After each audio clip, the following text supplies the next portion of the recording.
الحمدللہ وحدہ والصلاة والسلام علی من لا نبی بعد اما بعد فاعوذ باللہ من الشیطان الرجیم بسم اللہ الرحمن الرحیم شہر رمضان الذی انزل فیہ القرآن قال اللہ تبارک و تعالی فی مقام آخر ان اللہ یحب التوابین ویحب المتطہرین سبحان اللہ ان اللہ وملائکتہ یصلون علی النبی یا ایہا الذین آمنوا صلوا علیہ وسلموا تسلیما۔ آج اللہ تعالیٰ کے فضل و کرم سے 20 دن کا سفر ہم نے مکمل کر لیا۔ سبحان اللہ سبحان اللہ۔ اور بہت امید ہے کہ کل جب تیسرا عشرہ شروع ہوگا تو وہ لوگ جن پر اللہ نے رمضان میں بار بار نظر رحمت فرمائی ہوگی ان کے صدقے میں ہماری شرکت میں ان میں فرما دی جائے گی۔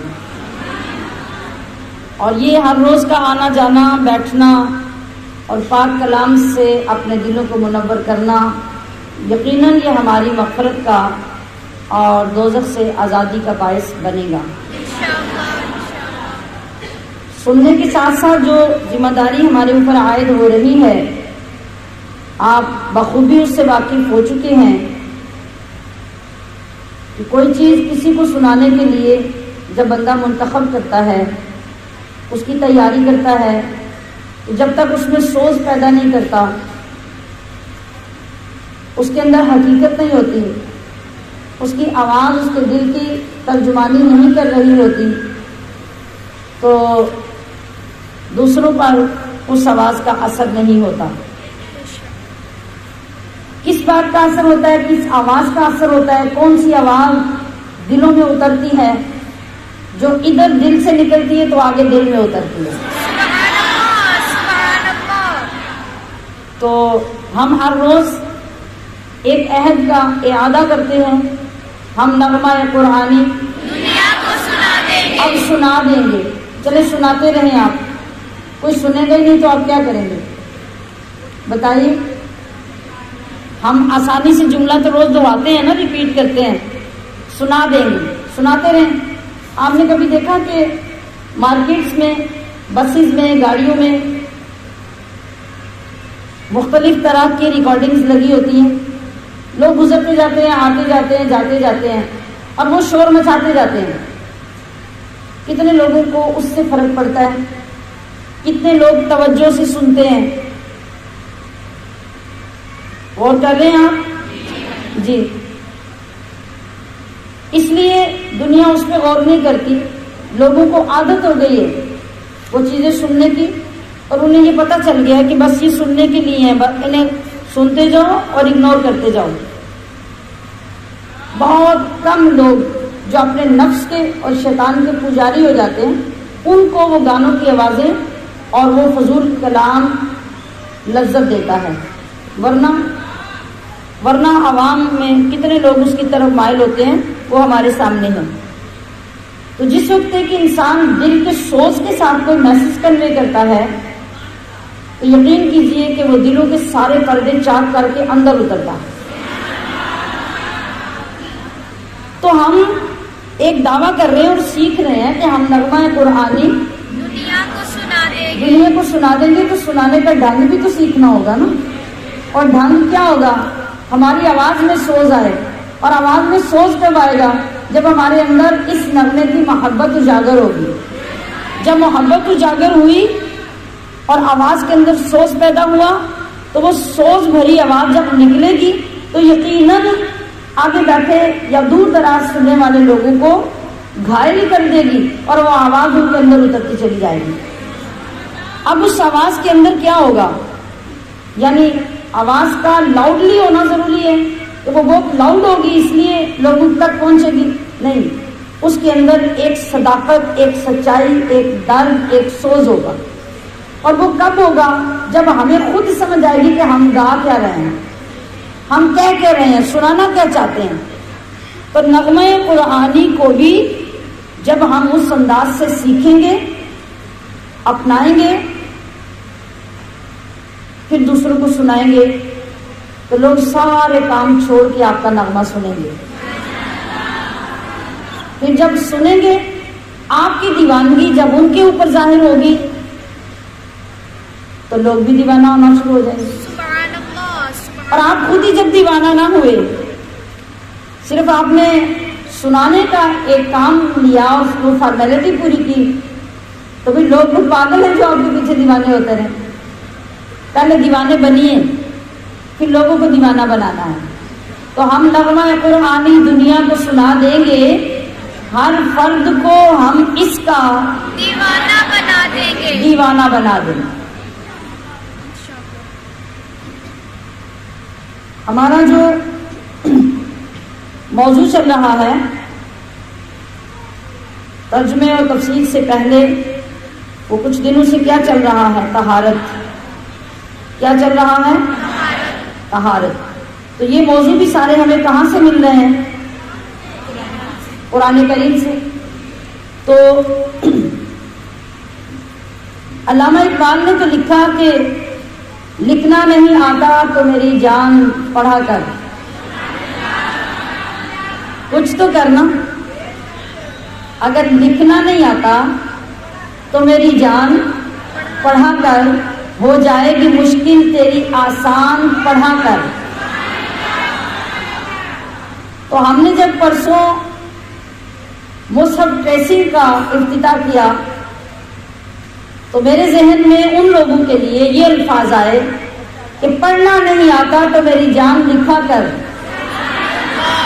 اب آپ کے لیے ایک اور سہولت آ گئی کہ اگر آپ کو اس وقت تلفظ ٹھیک کرنا، تجوید کے ساتھ پڑھنا، قواعد سیکھنا، مخارج درست کر کے قرآن پاک کو پڑھنا نہیں آتا، تو آپ کیا کریں؟ آپ لکھنے کے ذریعے قرآن سے محبت پیدا کریں۔ اور لکھنا کیا ہوتا ہے؟ آپ اگر آج کے دور سے زیادہ واقف نہیں ہے نا، تو یہ میرے جتنے بزرگ بیٹھے ہیں، آپ یہ جانتے ہوں گے کہ جو زمانہ آپ کا تھا نا پڑھنے لکھنے کا، اس وقت تختیاں لکھی جاتی تھی۔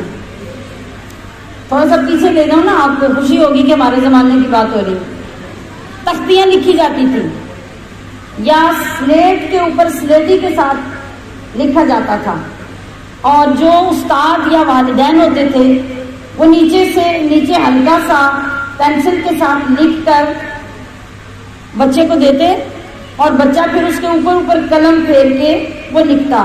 تو پنجابی میں اسے کیا کہتے تھے؟ پور نے ڈالنا۔ کیا کہتے تھے؟ پور نے ڈالنا۔ یہ ہم نے جو آپ کو مصحف ٹریسنگ پیش کیا ہے نا قرآن پاک، یہ ہم نے آپ کو پور نے ڈال کے دیے۔ اب آپ نے کیا کرنا ہے؟ آپ نے خوبصورت قلم یا پوائنٹر لے کر اس لکھے ہوئے کو آپ نے مکمل کرنا ہے، اس کے اوپر آپ نے خوش خط کر کے اس کو کمپلیٹ کرنا ہے، اور ڈارک کرنا ہے، نمایاں کرنا ہے، پرومیننٹ کرنا ہے، جس سے آپ کو لکھ کر خود خوشی ہوگی، اور آپ کے ہاتھ جب اس کو لکھیں گے تو آپ کو کتنی خوشی ہوگی۔ اور یقیناً وہ ہاتھ جو محبت عقیدت سے بابوزو ہو کر قرآن کریم کی زبر زیر پیش کو ڈالیں گے تو وہ بھی آپ کی بخشش کا سبب بن جائیں گے۔ تو پڑھنے کے لیے تجھ کو اگر کچھ نہ ملے تو، آپ کو بوریت ہو رہی ہو، کچھ اچھا پڑھنے کو دل کر رہا ہو اور آپ کو سمجھ نہ آ رہی ہو تو میں کیا کروں، تو گھروں سے ڈائجسٹ مت ڈھونڈیے، میگزین تلاش مت کیجیے، رسالے مت ڈھونڈیے، بلکہ پڑھنے کے لیے تجھ کو اگر کچھ نہ ملے تو چہروں پہ لکھے درد کے عنوان پڑھا کر، لوگوں کے پاس بیٹھ کے ان کے درد بانٹو، ان کے غم کی کہانی سنو اور ان کی دلجوئی کرو۔ جب سچے دل سے یہ کرو گے تو دیکھنا تمہارے دلوں کو کتنا سکون ملے گا۔ جب دوسرا چہرہ مطمئن اور پرسکون ہو جائے گا آپ کو اپنا غم سنا کر، آپ کے چہرے پہ بھی خوشی آ جائے گی۔ اور اللہ کی طرف توجہ کرو تو اللہ نے کیا کیا تجھے نعمت نہیں بخشی؟ اللہ نے کیا کیا تجھے نعمت نہیں بخشی؟ فرصت جو ملے سورہ رحمان پڑھا کر۔ تو بار بار جب رب فرمائے گا نا فَبِأَيِّ آلَاءِ رَبِّكُمَا تُكَذِّبَانِ، سبحان اللہ، سبحان اللہ۔ تو اے مسلمان تیرا دل بچتا جائے گا اپنے رب کی نعمتوں کی طرف، اور تیرا دل اندر سے پکار کر اقرار کرے گا کہ واقعی میرے رب نے مجھے کون کون سی نعمت نہیں عطا کی۔ نعمتوں کا احساس انسان کو عمر کے ساتھ ساتھ اور اسٹیٹس کے ساتھ ساتھ ہوتا ہے۔ کبھی اسے لگتا ہے کہ مجھے جو شاندار لباس ملا ہے یہی سب سے بڑی نعمت ہے، کبھی وہ سوچتا ہے بندہ کہ میرے پاس جو باقی سارے ساتھیوں سے مہنگا موبائل ہے بس یہی میرے لیے نعمت ہے۔ کبھی اس کے باپ کی بھائی کی گاڑی جس میں اسے اسکول کالج چھوڑا جاتا ہے، باقیوں کے سامنے وہ اترا کر اپنی گاڑی سے اترتا ہے اور وہ سمجھتا ہے کہ میرے پاس ان سب سے بڑی نعمت ہے۔ نہیں، آپ اپنی باڈی کو دیکھنا شروع کریں، سر سے دیکھیں، آپ کے تو بال ہی سب سے بڑی نعمت ہے۔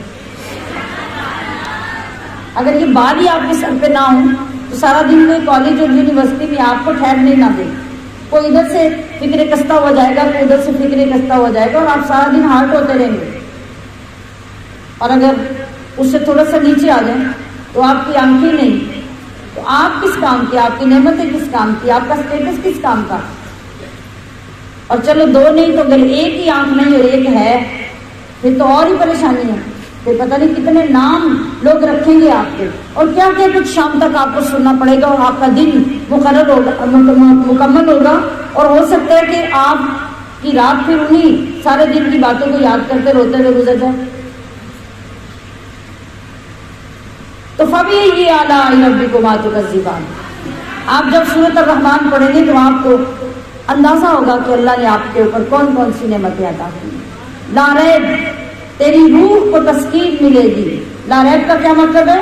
کہ جو بات میں کہنے جا رہی ہوں یہ 100% سے بھی زیادہ سچی ہے، اس میں کوئی شک نہیں۔ لا ریب تیری روح کو تسکین ملے گی تو کرب کے لمحات میں قرآن پڑھا کر۔ جب تجھے بہت زیادہ پریشانی ہو، دل ٹوٹ رہا ہو، بے وجہ رونے کو دل کر رہا ہو، تو قرآن کھولو، رب سے باتیں کر کے روتے رہو۔ داریب تیری روح کو تسکین ملے گی تو کرب کے لمحات میں قرآن پڑھا کر۔ سبحان اللہ۔ بے علم کوئی قوم ترقی نہیں کرتی، جس قوم کے پاس علم نہیں ہے وہ کبھی بلند مقام تک نہیں جا سکتی۔ بے علم کوئی قوم ترقی نہیں کرتی، اس قوم میں ہے علم کا فقدان پڑھا کر۔ پڑھنے کا آغاز بھی قرآن سے، پڑھنے کا اختتام بھی قرآن سے۔ اللہ ہمیں اس قرآن سے یہ سارے بکھرے ہوئے موتی اور جواہرات چننے، سمیٹنے اور انہیں سنبھالنے کی توفیق عطا فرمائے۔ کل آپ نے وضو کے مکمل طریقے کو سیکھا تھا، مکمل ہو گیا؟ آپ نے اپنے وضو میں تبدیلی لائی؟ کس کس کو سمجھ آئی؟ آپ کو لگا کہ واقعی تبدیلی لانے کی ضرورت تھی؟ غلطیاں آپ نے اپنی نکالی؟ تو وضو کے بعد طہارت کا اگلا مقام ہے غسل۔ غسل کا لغوی معنی ہوتا ہے دھونا، اور جب ہم اپنے پورے بدن کو دھوتے ہیں تو اس کو اصطلاح میں غسل کرنا کہتے ہیں، نہانا یا غسل کرنا۔ تو دھونے کے لیے کسی بھی عضو پر پانی کا بہہ جانا ضروری ہوتا ہے، صرف مل لینا ضروری نہیں ہوتا۔ اگر آپ پانی چلو میں بار بار لے کے اپنے جسم پہ مل لیں، سارا گیلا کر لیں، تو غسل ہوگا؟ غسل نہیں ہوگا جب تک پانی بہہ نہیں جائے گا اوپر سے۔ تو طالبات تو بتا سکیں گی، معلمات بھی اگر بیٹھی ہیں وہ بھی بتا سکیں گی کہ غسل میں فرض کتنے ہوتے ہیں۔ آپ سب نے سنا غسل میں کتنے فرض ہوتے ہیں؟ 3 فرض ہوتے ہیں، یعنی فرض کا مطلب ہے کتنے کام وضو میں فرض ہیں۔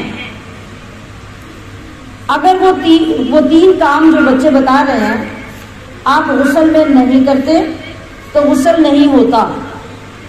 اب عورت کو عام طور پر 3 طرح کے غسل کرنے پڑتے ہیں۔ مرد عام طور پہ 2 طرح کے غسل کرتا ہے اور عورت 3 طرح کے غسل کرتی ہے۔ عورت کا اضافی غسل کون سا ہو سکتا ہے؟ حیض و نفاس کے بعد کا، جو مرد کا نہیں ہے۔ ایک غسل ہے عام غسل، جو آپ فریش ہونے کے لیے، تازگی کے لیے یا مستحب ہونے کی وجہ سے کرتے ہیں، یہ عام غسل ہے۔ دوسرا غسل ہے جو آپ پہ واجب ہے، اور وہ واجب کون سا ہے؟ جب آپ حیض سے، مینسز سے پاک ہوتے ہیں، بچہ پیدا ہوتا ہے تو نفاس سے پاک ہوتے ہیں، یہ دونوں ایک ہی حکم میں آتے ہیں۔ جب آپ کی بلیڈنگ رک جاتی ہے اور آپ کا جسم صاف ہو جاتا ہے، پھر اس کے بعد آپ کے اوپر غسل کرنا واجب ہے۔ تیسرا غسل کیا ہے؟ وہ مرد اور عورت پہ مشترک ہے کہ جب وہ ناپاک ہو جائیں، اس کو کہتے ہیں جنابت۔ مثلا میاں بیوی کا آپس میں تعلق جب قائم ہوتا ہے، اس کے بعد دونوں پہ غسل فرض ہوتا ہے، تو وہ غسل بھی واجب ہے۔ یہ 2 طرح کے غسل واجب ہوں گے۔ واجب اور فرض میں یہاں ایک ہی معنی میں بول رہی ہوں، کیونکہ ہماری اردو میں، ہماری کتابوں میں بعض جگہوں پہ فرض اور واجب کو ایک ہی معنی میں لکھا گیا ہے۔ مطلب اردو میں ہوتا ہے کہ وہ لازم ہے، اس کے بغیر آپ کی کوئی عبادت قبول نہیں ہو سکتی۔ اب آپ یہ سمجھیے کہ کیا یہ تینوں طرح کے غسل کرنا برابر ہے؟ ان کا طریقہ ایک ہے یا مختلف ہے؟ یعنی غسل کرنا برابر تو نہیں، مطلب جو پہلا غسل ہے کہ آپ گرمی کی وجہ سے، ستھرائی صفائی کی وجہ سے، یا جمعے کی وجہ سے، یا کسی شب بیداری کی وجہ سے آپ کو غسل کرتے ہیں، غسل تو وہ بھی ہے، مینسز کے بعد بھی غسل ہے، جنابت کے بعد بھی غسل ہے۔ اب میں یہ سوال کر رہی ہوں کہ کیا ان تینوں غسلوں کا طریقہ ایک ہوگا یا بدل بدل کے ہوگا؟ سوچ کے بتائیے، ایک ہوگا؟ ایک ہوگا کہ نہیں ہوگا؟ نہیں ہوگا، ٹھیک ہے۔ اب جو غسل آپ نے گرمیوں میں ہر روز کرنا ہے، 2 دفعہ بھی کرنا ہے، دوسرے دن بھی کرنا ہے، جمعے کو بھی کرنا ہے، اس غسل کے لیے کسی چیز کی کوئی پابندی نہیں۔ آپ بے شک ڈائریکٹ جا کے شاور کے نیچے، نل کے نیچے بیٹھیں اور پورے جسم کو گیلا کر لیں، آپ نے کیا ہے وہ فریش ہونے کے لیے ہے۔ تو اس سے زیادہ اس کی کوئی پابندی نہیں ہے۔ جو غسل آپ نے حیض یعنی مینسز اور نفاس سے پاک ہونے کے بعد کرنا ہے، اس غسل کے لیے ضروری ہے کہ آپ اپنے پورے بدن کو کسی صابن، شیمپو، کسی چیز سے اچھی طرح مل کر دھوئیں، اور وہ مکمل ملنے کے بعد صاف ہو جائے، پھر آپ کا وہ غسل مکمل ہوتا ہے۔ نبی کریم صلی اللہ علیہ وسلم کے زمانے میں صابن اور شیمپو نہیں ہوا کرتے تھے۔ آپ جانتے ہیں کہ اس وقت لوگ میل کیسے صاف کرتے تھے؟ جی کس کے ساتھ؟ بیری کے پتوں کے ساتھ۔ یہ آج بھی مردے کے لیے جو بیری کے پتے استعمال ہوتے ہیں، اس وجہ سے ہوتے ہیں کہ بیری کے پتوں کے اندر اللہ پاک نے میل اتارنے کی خاصیت رکھی ہے۔ بیری کے پتوں کے اندر ایک یہ چیز بھی ہے کہ جب کوئی جادو زدہ انسان بیری کے پتے پانی میں شامل کر کے غسل کرے گا تو اسے جادو کے اثرات ختم ہو جائیں گے۔ یہ اتنا مبارک درخت ہے۔ اس کا طریقہ یہ ہے کہ بیری کے پتے طاق تعداد میں، جیسے 11 پتے ہیں، 21 پتے ہیں، عام طور پہ 11 کافی ہو جاتے ہیں۔ آپ 11 پتے لیجئے اور ان کو کوٹ لیں، کوٹ کے ان کے اندر کچھ پانی شامل کریں۔ پانی شامل کر کے جیسے ایک جگ پانی لیا، اس کے اندر شامل کیا، پھر اچھی طرح مکس کر کے اس کو چھان لیں۔ وہ چھانا ہوا پانی آپ اپنے جسم کے اوپر اچھی طرح سے مل کے اس سے میل بھی اتاریں اور اپنے جسم کے اوپر جو جادو کے اثرات ہوں گے ان کو اتارنے کے لیے بھی اس پانی کے اوپر 11 مرتبہ آیت الکرسی پڑھیں اور 11 مرتبہ آخری 2 کل پڑھیں، اور کوشش یہ کریں کہ وہ جو ایک ٹب یعنی چھوٹے جگ وغیرہ میں آپ نے پانی لیا ہے اس کو استعمال کرنے کے لیے آپ کسی ٹب میں بیٹھ جائیں، اور ٹب میں بیٹھ کر وہ پانی اپنے سر جسم پورے پہ جہاں تک ہاتھ جاتے ہیں ڈال کے چلو کے ساتھ اچھی طرح سے ملیں، اور پھر وہ پانی کسی اور جگہ پہ ڈال دیں تاکہ وہ نالی میں یا گٹر میں وہ پانی نہ جائے۔ باقی اس کے بعد آپ صاف پانی کے ساتھ دوبارہ سے اوپر سے غسل کر لیں چند مرتبہ وقتاً فوقتاً۔ جادو والا انسان جب یہ غسل کرے گا تو اس کو بہت ریلیف ملے گا اور اللہ پاک اس کو شفا بھی دے گا۔ تو اس دور میں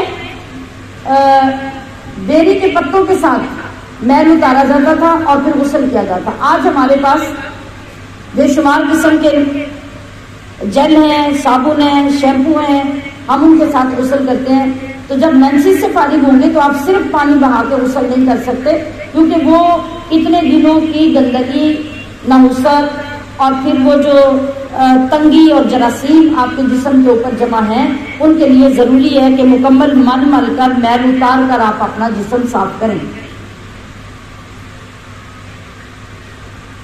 جبکہ جنابت کا جو غسل ہے، جنابت کے غسل میں عورت کے لیے اگر پرابلم ہو، مثال کے طور پہ ٹائم کم ہے، نماز کا ٹائم کم ہے، کچھ ماحول گھر کا ایسا ہے یا سردی بہت شدید ہے، مطلب اس طرح سے کوئی بھی پرابلم ہے، تو جنابت کے غسل میں آپ باقی جسم کے اوپر پانی ڈالیں گے۔ اگر آپ کو ضرورت نہیں، جیسے آپ نے کل غسل کیا تھا آج آپ کو صابن لگانے کی ضرورت نہیں تو نہیں لگائیں گے، تب بھی غسل ہو جائے گا۔ شرط یہ ہے کہ آپ کا ہر عضو دھلنا چاہیے، جس طرح میں نے کل وضو میں بتایا تھا کہ کوئی جگہ خالی نہ رہے۔ اور جو سر کے بال ہیں، عورت کے سر کے بال اگر بہت لمبے ہیں اور اس نے کل غسل کیا آج پھر اگر اسے غسل کرنا پڑ رہا ہے تو ضرورت کے تحت وہ اس طریقے سے بالوں کو یعنی سر آگے کر کے بالوں کے اندر جڑوں تک پانی پہنچا کے اس طرح سے مل لے کہ اس کی جڑوں تک مکمل پانی چلا گیا، اسے یقین ہو گیا کہ سارا سر پیچھے بالوں کی جڑوں تک گیلا ہو گیا، اور پیچھے لمبے بال اگر وہ نہیں بھی بھگوتی ہے تو اس کا جنابت کا غسل ہو جاتا ہے۔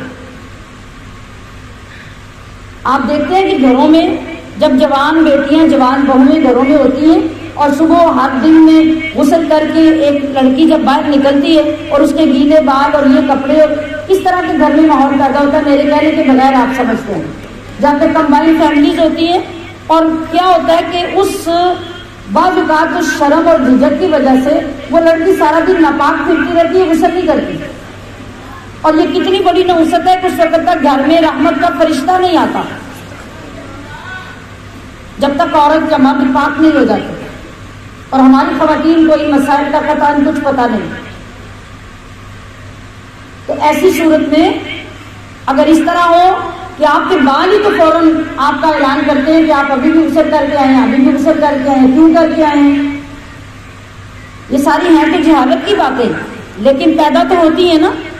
تو ان وجوہات کی بنا پہ اگر کبھی ایسا مسئلہ ہو جائے تو سر کے اندر جڑیں بالوں کی، سر کو پورا گیلا کرنا، اس کو دھو لینا، اور بال اگر آپ کے پیچھے سے خشک بھی رہتے ہیں تو اس سے آپ کے غسل میں کوئی فرق نہیں پڑتا، لیکن مینسز اور حیض کے غسل میں ایک ایک بال کا آخر تک دھونا ضروری ہے۔ مجھے امید ہے کہ آپ کو اس بات کی سمجھ آ گئی ہوگی۔ اب رہی بات کہ غسل کا سنت طریقہ کیا ہے، 3 فرض آپ نے بتائے ہیں غسل کے۔ پہلا فرض بتائیں گے کیا ہے؟ کیا؟ کلی کرنا۔ کلی اس طرح کی جائے کہ دانتوں کے اندر کوئی چیز پھنسی ہو تو وہ نکال لیں اور غرغرہ کر کے اچھی طرح گلے تک آپ کے منہ کے اندر سارا پانی پھیل جائے۔ پھر بھی شک رہے تو 3 دفعہ کلی کرنے کے بعد ایک بڑا گھونٹ پانی کا پی لیں تاکہ کوئی خدشہ نہ رہے، لیکن روزے میں اس سے فائدہ نہیں اٹھانا۔ روزے میں آپ پانی نہیں پی سکتے، آپ کلی کرنے میں بھی احتیاط کریں گے، آپ اس وقت یوں کر کے غرغرہ نہیں کریں گے بلکہ احتیاطاً پانی جتنا ایزیلی جا سکتا ہے اور آپ کے اندر پانی نہ جائے اس طرح آپ روزے میں کلی کریں گے۔ 3 بار کلی کر لی۔ دوسرا، ناک میں پانی ڈالنا۔ ناک میں پانی ڈالنا۔ جو فرض یا واجب غسل ہے اس میں ناک میں پانی چڑھانا یہ ضروری ہے، اور ناک میں پانی صرف یوں نہیں کرنا ہوتا، یہ جو ناک کا بانسا، یہ جو نرم ہڈی ہوتی ہے یہاں تک پانی کا جانا وضو میں بھی اور غسل سے پہلے بھی ضروری ہے، اس کے بغیر آپ کی کامل پاکی نہیں ہوگی۔ یہ دو کام کیا ہے غسل میں فرض ہے۔ تیسرا فرض کیا ہے؟ پوری باڈی پر، پورے جسم پر مکمل طور پہ ایک دفعہ پانی ڈالنا۔ ڈالنے سے مطلب ہے کہ پورا جسم گیلا ہو جائے۔ آپ کی بغلیں، آپ اگر موٹاپے کا شکار ہیں تو جو یہ پلیٹ بن جاتے ہیں، ڈبل پیٹ ہو جاتا ہے، اس کو اٹھا کر اس کے نیچے تک اور جوڑوں کے اندر تک پانی کا پہنچانا، اس طریقے سے پورے جسم پہ پانی ڈالنا، یہ 3 کام آپ نے کر لیے تو آپ کے غسل کے فرض پورے ہو گئے۔ اگر آپ اس کے سوا کچھ نہیں کر سکتے تو فرض ادا ہو کے غسل ہو جائے گا، ٹھیک ہے؟ لیکن مینسز کے بعد کا میں نے بتا دیا کہ آپ کو کیسے غسل کرنا ہے، اس کے احکام کو دھیان میں رکھنا ہوگا۔ اس کے بعد ہم آئیں گے سنت کی طرف۔ سنت طریقہ یہ ہے، آپ جب واش روم میں داخل ہونے لگے، باتھ روم میں، تو سب سے پہلے باہر کھڑے ہو کے بسم اللہ پڑھیں، اور اندر جا کر جب آپ کپڑے اتاریں تو اس کے بعد سب سے پہلے استنجا کریں۔ اگر آپ کے جسم پر ریموونگ کی ضرورت ہے، یعنی جو آپ کے جسم کے فالتو بال ہیں آپ کو وہ صاف کرنے ہیں، آپ ان کو صاف کریں۔ آپ کے جسم پہ، ناک کے نیچے کسی جگہ پہ بھی کوئی گندگی، کوئی ناپاکی لگی ہے، آپ اس کو صاف کریں، استنجا کریں مکمل طور پہ جو آپ کو طریقہ بتایا گیا، اور اس کو صاف کرنے کے بعد پھر آپ اپنے ہاتھ دھوئیں۔ ہاتھ دھونے کے بعد سب سے پہلے اپنے سر پہ پانی ڈالیں، سر پہ پانی ڈال کے اس کو اچھی طرح سے آپ دھو لیں، یعنی صابن لگانا ہے، شیمپو لگانا ہے، ویسے دھونا ہے۔ آپ اس انداز سے اپنے سر کو دھوئیں، اور اس کے بعد دائیں طرف 3 مرتبہ کندھے سے لے کے پیر تک پانی ڈالیں، پھر بائیں طرف 3 مرتبہ پانی ڈالیں۔ یہ ہمارے آقا علیہ السلام کی سنت ہے۔ یہ پانی ڈالنے کے بعد آپ صابن لگائیں، اور صابن لگا کے آپ اپنے جسم کو صاف کریں۔ صاف کرنے کے بعد پھر آپ پورے جسم پہ ایک دفعہ پانی ڈالیں۔ یہ طریقہ سنت ہوگا غسل کرنے کا۔ جب اس سے استنجا کرنے سے پہلے بلکہ یہاں وضو کرنا بھی سنت ہوگا، اور وضو میں آپ دیکھیں کہ اگر پاک جگہ پہ بیٹھے ہیں اور نیچے آپ کے جیسے آج کل ہمارے باتھ روم بہت صاف ستھرے ٹائلنگ ہوئی ہوتی ہے، کوئی ایسا مسئلہ نہیں ہوتا، لیکن کچھ لوگ غریب بھی ہوتے ہیں، ان کے واش روم اتنے صاف باتھ روم بھی نہیں ہوتے، واش روم بھی نہیں ہوتے، تو ایسی صورت میں پیر چھوڑ دیے جائیں، پینڈنگ کر دیے جائیں، وہ آخر پہ جا کے دھو لیے جائیں، باقی وضو پہلے کر لیا جائے، پھر سر پہ پانی ڈالیں، پھر سائڈوں پہ 3 بار پانی ڈالیں اور آپ غسل کریں۔ جو عورت حیض سے پاک ہوتی ہے، آپ دیکھیے کہ ہمارے نبی صلی اللہ علیہ وسلم نے طہارت، کامل طہارت کا طریقہ کتنی احتیاط کا بتایا۔ ایک خاتون نبی کریم صلی اللہ علیہ وسلم کی بارگاہ میں حاضر ہوتی ہے۔ میں نے کہا شروع میں کہ ہمارے لوگ مسئلے پوچھنے میں شرم کرتے ہیں، باقی بے شرمی ہماری آسمانوں تک پہنچی ہوتی ہے، تو مسائل پوچھنے میں شرم نہیں ہونی چاہیے، جس کا ثبوت میں آپ کو بارگاہ رسالت سے پیش کرنے لگی ہوں۔ ایک خاتون آئی، آپ کے نبی علیہ الصلوۃ والسلام سے پوچھنے لگی۔ یہ کون خاتون تھی؟ یہ انصار مدینہ، جانتے ہیں نا سب، مہاجرین وہ تھے جو مکہ سے آئے تھے، اور جو مدینہ میں رہنے والے تھے وہ انصار تھے۔ تو انصار کی عورتوں کی تعریف مصطفیٰ کریم نے فرمائی۔ آپ نے فرمایا کہ انصار کی عورتیں بہت اعلیٰ مقام رکھتی ہیں، اس لیے کہ ان کی حیا ان کو دینی مسائل پوچھنے سے نہیں روکتی، یہ بلا جھجک آ کے دین سیکھتی ہیں۔ تو انصار میں سے ایک عورت نے آ کے پوچھا، یا رسول اللہ، جب میں حیض سے فارغ ہوں تو میں غسل کیسے کروں؟ حضرت عائشہ صدیقہ، ساری امت کی مہربان ماں اور ساری امت کی محسنہ، آپ پاس کھڑی تھی، تو اس عورت نے جب یہ سوال کیا تو حضرت عائشہ صدیقہ نے اس کو بازو سے پکڑ کے اپنی طرف کھینچ لیا اور کہا کہ تم کیسا سوال حضور سے کر رہی ہو؟ اور سائڈ پہ کر کے اسے بتایا کہ جب تم غسل کر لو تو روئی کے ساتھ خوشبو لگا کے اپنی شرمگاہ کے اندر رکھو، تاکہ جو اندر وہ 7-8 دن ناپاکی کی وجہ سے، ایک گندگی کی وجہ سے جو جراثیم پیدا ہوئے ہیں اور بدبو پیدا ہوئی ہے، وہ تمہاری بدبو تمہارے جسم سے ختم ہو جائے۔ یعنی عورت کو اس حد تک ظاہر اور باطن میں پاکیزگی اور صفائی کا درس دیا گیا۔ ہماری خواتین کے حالات کیا ہوتے ہیں، ہر بندہ اپنے حال کو خود دیکھ لے، غور کر لے۔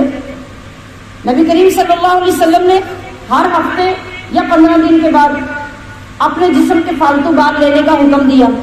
اب ہماری خواتین کے اندر کانسیپٹ یہ ہے کہ مہینے کے بعد جب مینسز سے فارغ ہونا ہے اسی دن 6 گھنٹے کا غسل کرنا ہے۔ بھائی کو مرتا تو مر جائے، جیتا تو جیتا رہے، یہ کس شریعت میں لکھا ہے؟ اور یہ گندگی پر گندگی کو جمع کرنے والی بات ہے۔ یعنی آپ پورا مہینہ جب جسم کو صاف نہیں کرتے، پھر اسی میں مینسز کے دن گزارتے ہیں، پھر وہ گندگی اس کے اندر جمع ہوتی ہے، اور اس کے بعد جا کے آپ دونوں گندگیوں کو ایک ساتھ صاف کرنے کی کوشش کرتے ہیں، تو یہ قطعاً ہمارے اسلام کا مزاج نہیں ہے۔ ہر عورت کو ہفتے بعد نہیں تو 2 ہفتے کے بعد لازمی اپنے جسم کے اندرونی حصوں کو صاف کرنا چاہیے۔ اسے مینسز کے دنوں کا انتظار قطع نہیں کرنا چاہیے، نہ یہ بات ان کے ساتھ کوئی تعلق رکھتی ہے، بلکہ اصولی طور پہ دیکھا جائے ایک گندگی پہلے جسم کے اندر آ رہی ہے تو اس سے پہلے جو گندگی ہے اس کو تو پہلے سے صاف کر لینا چاہیے، پھر آپ 2 گندگیوں سے بچ سکتے ہیں۔ آپ یہ دیکھتے ہیں کہ جس گھر کے اندر زیادہ گندگی ہوتی ہے وہاں نحوست زیادہ ہوتی ہے، برکت نہیں ہوتی، تنگی ہوتی ہے، عبادت کی طرف توجہ نہیں ہوتی، تو ہمارے جسم کا بھی یہی حال ہوتا ہے۔ لہٰذا مجھے امید ہے کہ آپ اب غسل کے بارے میں بھی اچھا طریقہ، سنت طریقہ اور اپنی غلطیوں کو درست کرنے کا طریقہ سیکھ چکے ہوں گے۔ آئندہ ان تمام باتوں کا خیال رکھ کے غسل کرنے کا طریقہ اختیار کیجیے۔ انشاءاللہ۔ اللہ پاک ہماری مدد فرمائے اور ہمیں طہارت اور پاکیزگی کے ساتھ زندگیاں بسر کرنے کی توفیق عطا فرمائے۔ آج انشاءاللہ العزیز ہم اپنا سبق مکمل کرنے جا رہے ہیں، یعنی آج پارہ ہمارا مکمل ہو جائے گا۔ آخری 2 رکوع ہم پڑھیں گے۔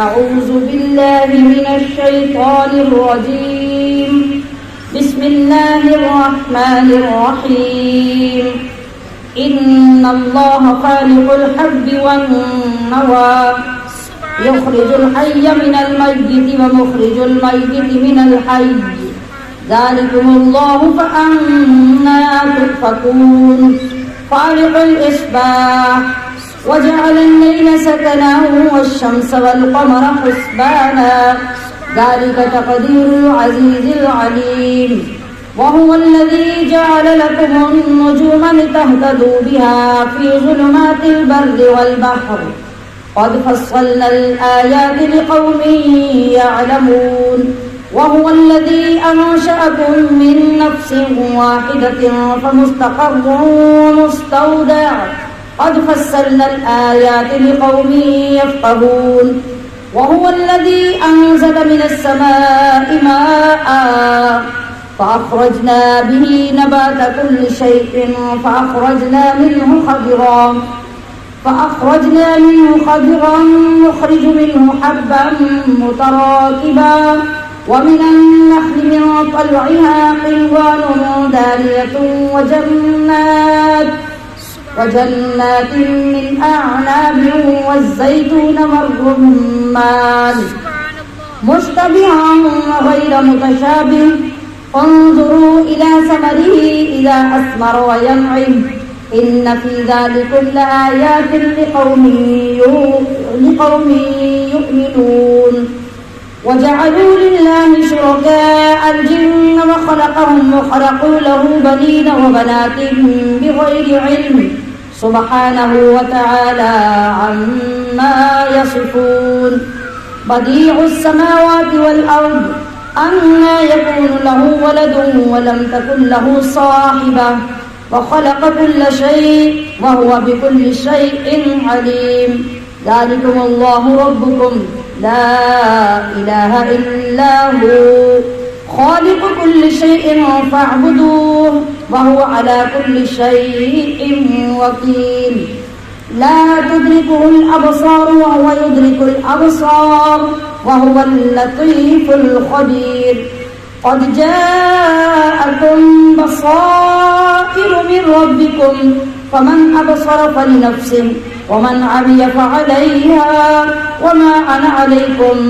بحفيظ وكذلك نصرف الآيات وليقولوا درست ولنبينه لقوم يعلمون اتبع ما أوحي إليك من ربك لا إله إلا هو وأعرض عن المشركين ولو شاء الله ما أشركوا وما جعلناك عليهم حفيظا وما أنت عليهم بوكيل ولا تسبوا الذين يدعون من دون الله فيسبوا الله عدوا بغير علم كذلك زينا لكل أمة عملهم ثم إلى ربهم مرجعهم فينبئهم بما كانوا يعملون وأقسموا بالله جهد أيمانهم لئن جاءتهم آية ليؤمنن بها قل إنما الآيات عند الله وما يشعركم أنها إذا جاءت لا يؤمنون ونقلب أفئدتهم وأبصارهم كما لم يؤمنوا به أول مرة ونذرهم في طغيانهم يعمهون صدق الله العظيم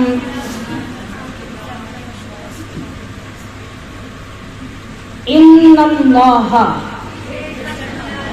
بے شک اللہ بھی فالق پھاڑنے والا ہے الحبی دانے والنوا اور گٹھلی کو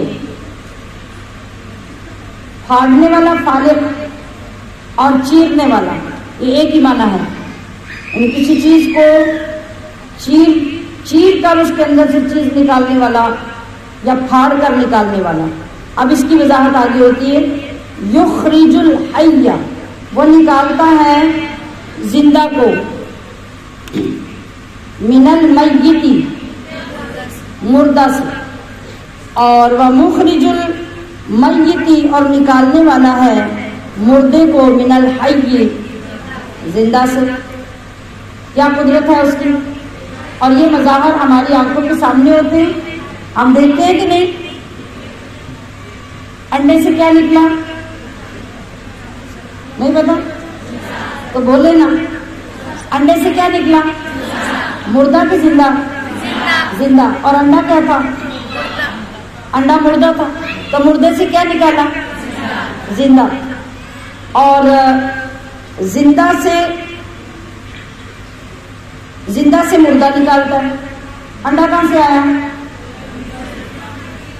انڈا کہاں سے آیا؟ مرغی کیا تھی؟ زندہ. تو انڈا کیا تھا؟ مردہ. دونوں مثالیں اسی سے میں مل گئی. تو یہ اللہ کی قدرت ہے. ذالکم اللہ, یہ ہے اللہ. یعنی ایک ہی قدرت سے دیکھ لو کہ اللہ کیا ہے. یہ ہے اللہ.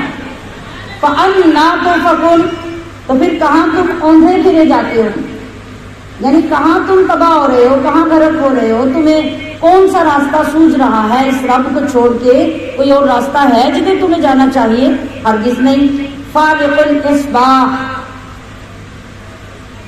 تاریکی پھاڑ کر نکالنے والا. کس کو؟ الاصباح, صبح کو. ہم کیا پڑھتے ہیں؟ قل اعوذ برب ناس میں یہ بھی آنا, برب الفلق. بولیں یہ فلق تو فعل ہے اور فالق کون ہے؟ یہ فاعل ہے.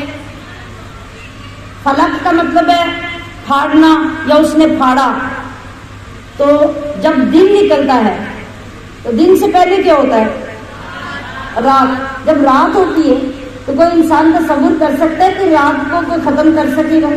یہ اندھیرا چھٹے گا، لیکن کیا ہوتا ہے دنیا دیکھتی رہ جاتی ہے، رب اس اندھیرے کو پھاڑ کر صاف شفاف صبح نکال دیتا ہے۔ سبحان اللہ، سبحان اللہ۔ اس لیے کہا گیا کہ فالق الاسباح، تاریکی رات کے اندھیرے کو چیر کر پھاڑ کر صبح کو نکالنے والا۔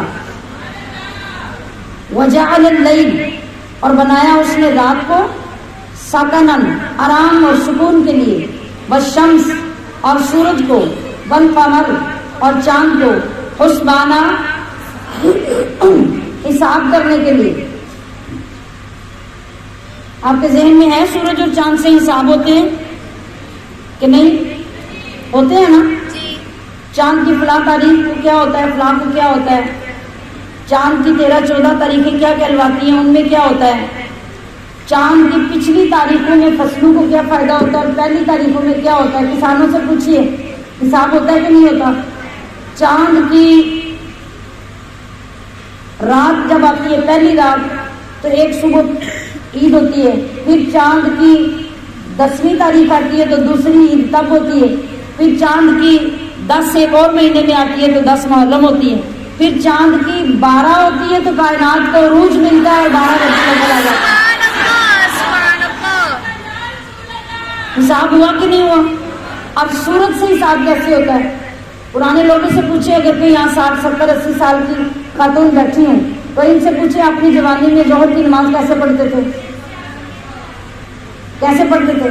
گھڑی دیکھ کے نہیں، ٹائم کا کیسے پتہ چلتا تھا؟ اتنا اندازہ تھا، اتنا اندازہ، اس بارہ یہ حساب ایسے رکھتے تھے لوگ، یوں چلتے چلتے سورج کو دیکھ کے بتا دیتے تھے اتنے بج گئے، اتنا ٹائم ہو گیا۔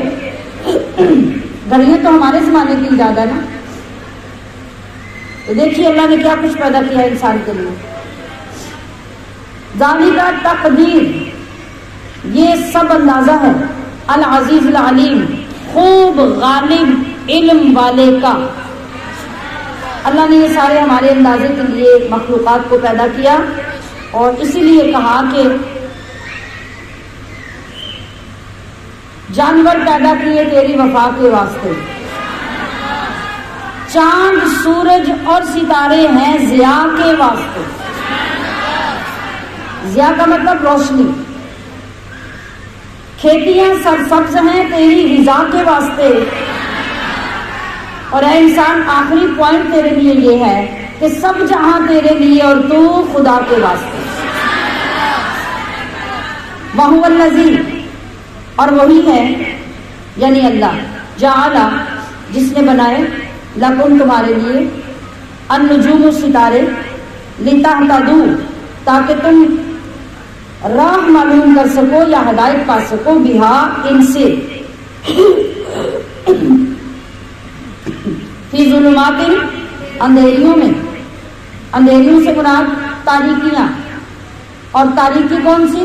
کبھی رات کی تاریکی، کبھی ظلم کی تاریکی، کبھی بربریت کی تاریکی، جو بھی تاریکی، جو بھی اندھیری آئے اس میں راہ تمہیں قرآن دے گا۔ اور ستارے جو اللہ نے بنائے، یہ ستارے بھی ہمیں بہت سارے زندگی کے معاملات میں راستہ دیتے ہیں۔ راستے کے مراد کیا ہے؟ Guide line.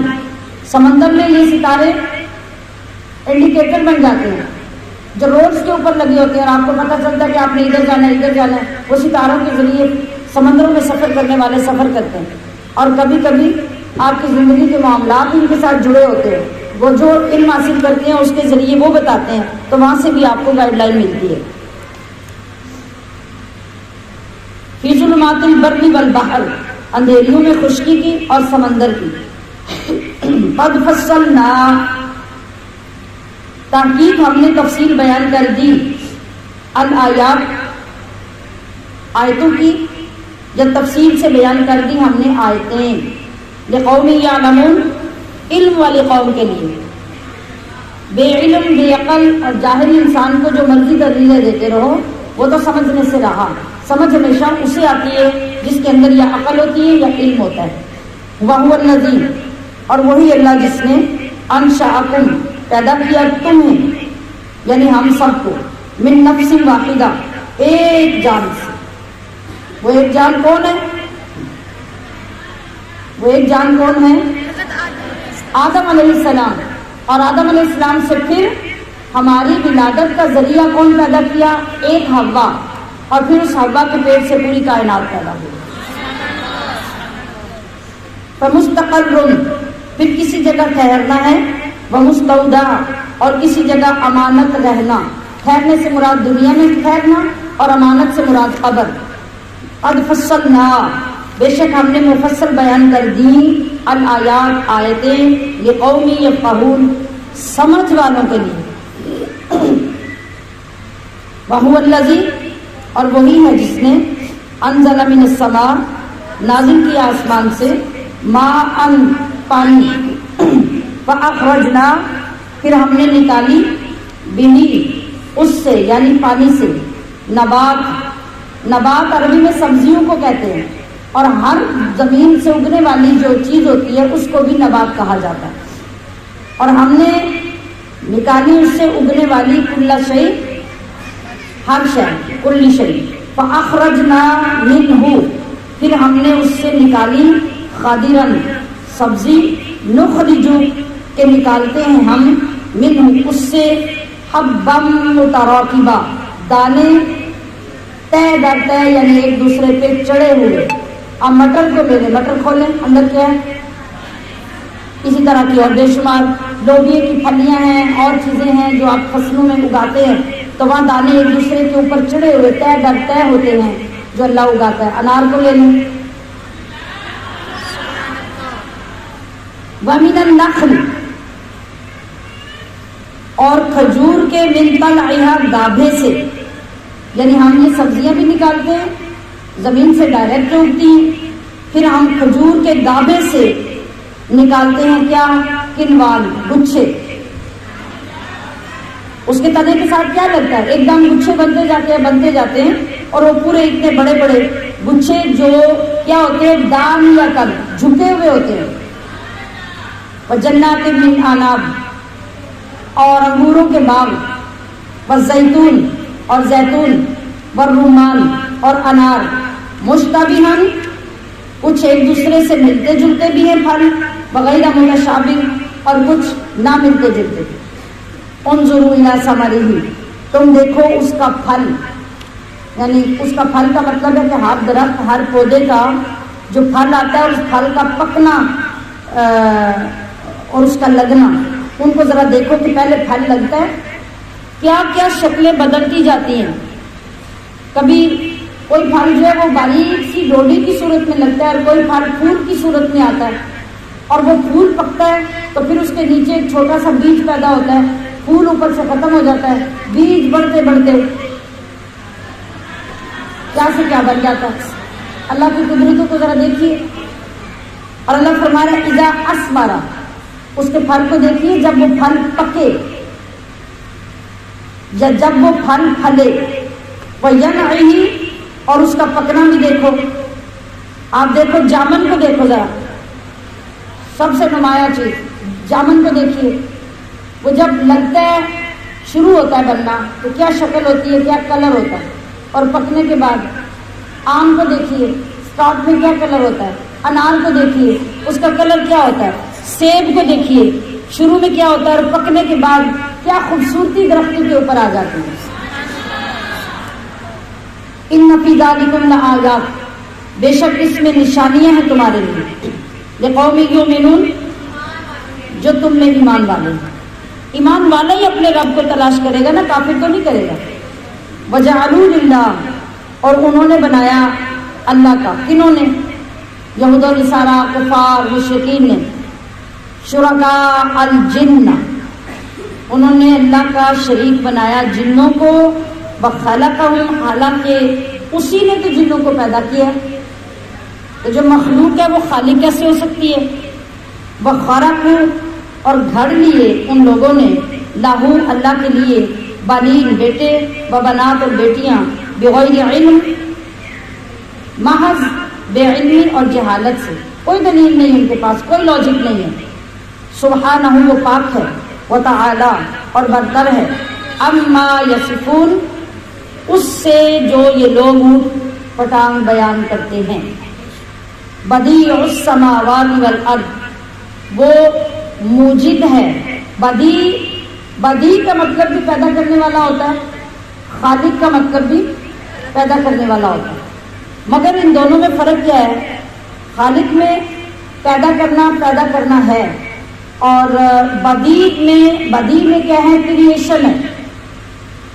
ایک چیز جو بالکل ہے ہی نہیں اس کو کریٹ کرنا, اس کی اجزاء کو خود بنانا, اس کو ایجاد کرنا.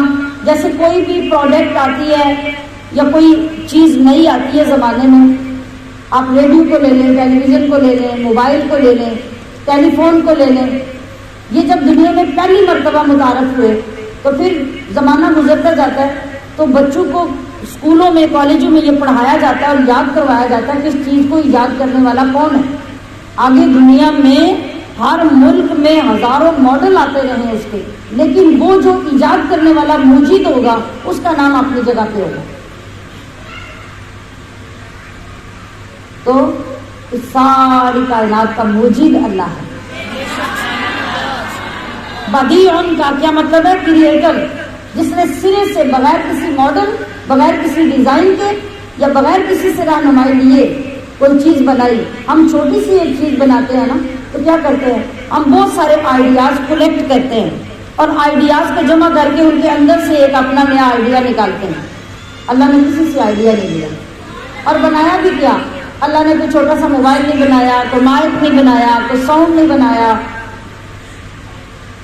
اللہ نے آسمان بنائے, اللہ نے زمین بنائی, اور کسی سے کوئی ڈیزائن نہیں لیا, کوئی رائے نہیں لی. یہ بدیع السماوات والارض ہے, بغیر نمونے کے, بغیر ڈیزائن کے, بغیر کسی کے آئیڈیا کے, وہ خود نئے سرے سے پیدا کرنے والا موجود ہے.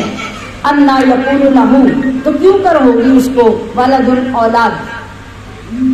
کیسی دلیل ہے کہ خدا کے بندوں یہ سوچو کہ جو رب بغیر کسی ڈیزائن اور بغیر کسی کی رائے کے آسمان اور زمین تخلیق کر سکتا ہے, وہ اتنا پاورفل, اتنا طاقتور ہے, تو اس کو معمولی اولاد کی کیا ضرورت ہے؟ جو مشرکین کہتے تھے نا کہ فرشتے اللہ کی بیٹیاں ہیں, عیسیٰ علیہ السلام اللہ کے بیٹے ہیں, اور عزیر علیہ السلام اللہ کے بیٹے ہیں, تو یہ ان کا جواب دیا جا رہا ہے. وَلَمْ تَكُن لَّهُ صَاحِبَةٌ, حالانکہ اس کی تو کوئی بیوی نہیں. وَخَلَقَ كُلَّ شَيْءٍ, اس نے تو ہر شے کو پیدا کیا ہے. وَهُوَ بِكُلِّ شَيْءٍ عَلِيمٌ, اور وہی ہر چیز کو خوب جانتا ہے. اب اس کو بیوی کی, بچوں کی, فیملی بنانے کی کیا ضرورت ہوگی؟ اور کس قدر جہالت کی بات ہے کہ ایک انسان اللہ کے لیے اٹھ کر یہ سب جانتے ہوئے کہے کہ اللہ کی اولاد ہے اور اللہ کی بیوی ہے. معاذ اللہ. ذالکم اللہ ربکم, یہ ہے اللہ تمہارا رب. لا الہ الا ہو, نہیں کوئی معبود مگر وہی. کائنات میں کوئی دوسرا معبود نہ تھا, نہ ہے, نہ ہوگا. خالق کل شیء, وہ ہر شے کو پیدا کرنے والا. فاعبدوہ, تو پھر تم اسی کی عبادت کرو. وَهُوَ عَلَىٰ كُلِّ شَيْءٍ وَكِيلٌ, اور وہ ہر چیز پر نگہبان ہے. لا تدرکہ, نہیں گھیر سکتی اسے. الابصار, آنکھیں, نگاہیں, یعنی ہماری یہ جو نگاہیں ہیں, ہماری یہ جو آنکھیں ہیں, یہ اس جہان میں کبھی اللہ کو دیکھ نہیں سکتی, اللہ کا دیدار نہیں کر سکتی. یہ عقیدہ ہے ہمارا, یہ بات یاد رکھیے گا. اس عقیدے کے اگینسٹ آپ کچھ نہیں کہہ سکتے, نہ سوچ سکتے ہیں. باہو یدرک الابصار, اور وہ گھیرے ہوئے ہیں تمام نظروں اور تمام نگاہوں کو. ہر آنکھ اس کی رینج میں ہے, اس کی نظر میں ہے, مگر ہماری نظر کبھی اس کو دیکھ نہیں سکتی. باہو اللطیف الخبیر, اور وہ بہت باریک بین, مکمل خبردار ہے. قد جاءکم, بے شک آ چکی تمہارے پاس. بصائر, بصائر بصیرت کی جمع ہے. بصیرت کا مطلب ہوتا ہے کوئی ایسی چیز جو آپ کے اندر کی آنکھ کو کھولتی ہے. ایک ہوتی ہے بصارت, بصارت اس نظر کو کہتے ہیں. بصیرت تمہارے اندر کی جو نظر ہوتی ہے نا, جو بہت کچھ دیکھ لیتی ہے, اس کو بصیرت کہتے ہیں. تو بصائر, آنکھیں کھولنے والی دلیلیں. من ربکم تمہارے رب کی طرف سے، فمن ابصر تو جس نے دیکھا، فلنفسہ تو وہ اس نے اپنے ہی بھلے کے لیے دیکھا، ومن عمی اور جو اندھا رہا، یعنی اندھا رہنا کیا ہوتا ہے؟ ہم کس کو کہتے ہیں کہ تم اندھے ہو، تمہاری آنکھیں نہیں، حالانکہ آنکھیں سامنے نظر آ رہی ہوتی ہیں۔ جس کو ہدایت کی بات، اچھی بات اپیل نہیں کرتی، جس کو اچھی بات پسند نہیں آتی، وہ اس کو ماننے کے لیے تیار نہیں ہوتا، تو وہ اندھوں سے بھی بدتر ہے، اور قرآن کریم نے ان کو اندھا ہی کہا ہے۔ تو فرمایا کہ ومن عمی اور جو اندھا ہوا، فعلیہا تو وہ اپنے ہی برے کو ہوا،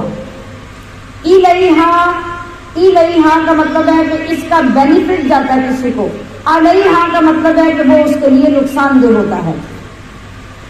وما انا علیکم اور میں نہیں تم پر بحافظ نگہبان، وکذالک اور اسی طرح نصرف ہم طرح طرح سے بیان کرتے ہیں، الآیات آیتیں، ولیقولوا اور اس لیے یعنی ہم کیوں طرح طرح سے بیان کرتے ہیں اور کیوں آپ کو یہ سب بتا رہے ہیں حبیب صلی اللہ علیہ وسلم، ولیقولوا تاکہ وہ بول اٹھیں، یعنی کہیں درستہ کہ آپ نے تو پڑھ لیا ہے کہیں سے، یعنی لیک آؤٹ ہو گیا ہے۔ مطلب آپ اگر یہ باتیں کر رہے ہیں، یہ جو ہماری کتابوں میں لکھی تھی اور آپ تو تب تھے نہیں، تو اس کا مطلب ہے کہ آپ نے کسی سے یہ چیزیں جا کے پڑھ لی ہیں، تو والی نبل کی نہ ہوئی، اور تاکہ ہم واضح کر دیں اس کو، لقوم یعلمون اس قوم کے لیے جو علم والی ہے یا علم والی قوم کے لیے۔ جی اس کا مطلب کیا بتایا جا رہا ہے کہ ہم بار بار جو اپنی طرح طرح سے پھیر پھیر کر بدل کے ٹاپک کے اور عنوان کے ساتھ آیتیں لاتے ہیں، یہ اس لیے ہیں کہ یہ لوگ عبرت حاصل کر لیں اور ان پر اللہ کی حجت قائم ہو جائے۔ لیکن کافر، ان کے نصیب میں عبرت کہاں، ان کے نصیب میں نصیحت کہاں؟ وہ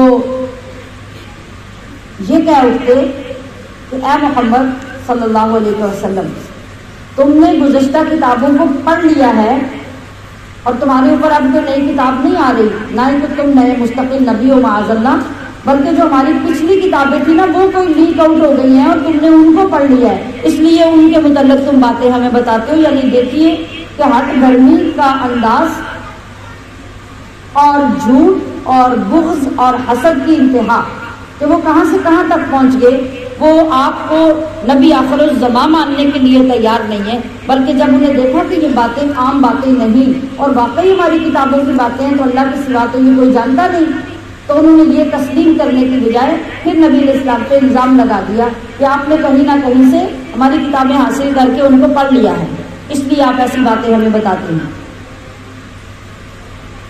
تو اتبع ما اوحی، پیروی کیجیے آپ اس کی جو وحی ہوئی الیک آپ کی طرف، من ربک آپ کے رب کی طرف سے۔ یہ اللہ اپنے محبوب علیہ السلام کو فرما رہا ہے۔ لا الہ الا ہو، نہیں کوئی معبود اس کے سوا، وَأَعْرِضْ عَنِ الْمُشْرِكِينَ اور آپ منہ پھیر لیجیے مشرکوں سے۔ کیا مطلب منہ پھیرنے کا؟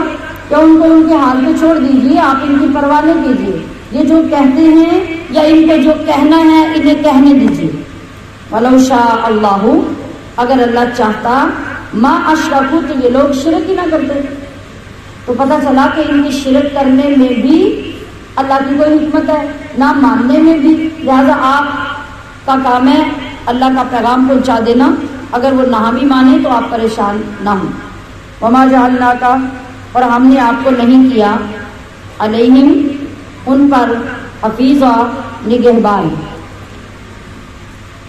وما انت علیہم اور نہ ہی آپ ان کے بوکیل ذمہ دار ہیں، ولا تسبوا الذین اور مت برا بھلا کہو انہیں، یدعون جن کی یہ پوجا کرتے ہیں، من دون اللہ اللہ کے سوا، ولا تسبوا یہ جمع کا صیغہ ہے اور یہ تمام مسلمانوں کے لیے حکم ہے کہ کوئی مسلمان بھی